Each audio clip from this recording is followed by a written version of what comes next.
Hey guys, I'm Stephen Bate. I'm from Birmingham, Alabama, and I'm an elevator mechanic. This bike was kind of inspired more on money than anything, because I can't afford big fancy stuff.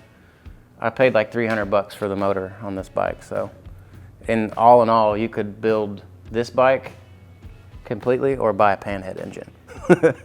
So basically built it around a budget and didn't buy any parts, so I made pretty much everything and challenged myself as much as I could to push my limits, and to the limit where I lost digits in the process to basically just see how crazy I could get. Some of my favorite stuff about the bike is probably the split tanks. There's a check ball inside the frame right here, and basically all the fuel lines are all internal and come down here to the bottom tank with a low pressure fuel pump inside of it that basically circulates the fuel up to here, and then gravity feeds to the carb. I'm really proud of that Springer. I've never made a Springer before until this one, and I'd say it turned out pretty sweet. During the process of building some of this stuff, I had a run-in with a belt sander and sucked my hand into it and pulled the end of my finger off, and I casted it in resin inside of this sweet gas cap. I learned that I'm not as young as I used to be, trying to stay up all damn night working on this thing, putting so many hours in.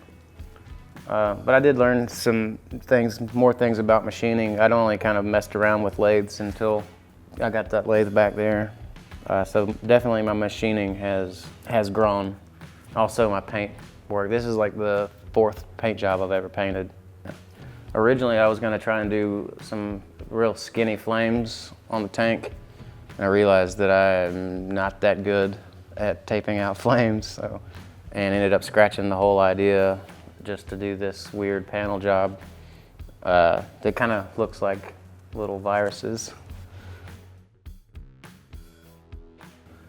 Almost lost the shop once because I lost my finger and ended up having surgery and was out for a few weeks. So money was tight on the build, the money being tight kind of pushed me further into like recycling different things. I was gonna buy some fancy material to make the handlebars, but I ended up being able to cut up a bunch of handlebars that I had here to make those. And probably the fuel system, I would say, would be the hardest part to like think of. Like coming up with the idea to have the no gas caps on the gas tank really came out of financially. I bought one gas cap bung and was gonna just do a single gas cap on a regular gas tank. But then I made that frame and I was gonna have to order another gas cap, and I didn't have the money. So I tried to figure out every way possible that I could put a single gas cap on 2 gas tanks. So I just kept like going and going and going, and that's how I came up with the lower fuel tank design. And I used that single bung to make the bottom tank and ran all of the hoses and stuff inside the frame to the top one, which turned out to be a pretty cool idea because now it's super skinny and super sleek. I haven't actually ridden the bike yet. As you see it right now is the first time that it's been off the lift. Basically, the final assembly has been over the past week, and I was down to the wire. Yeah, we're about to try and start this thing up and see how it rides. I'd like to thank my buddy Jay Ryan at Gusher Cycles for always being there when I call him.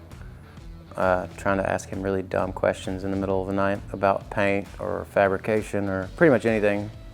Also, he helped me, before I had a lathe, helped me machine the rear axle and a couple of parts.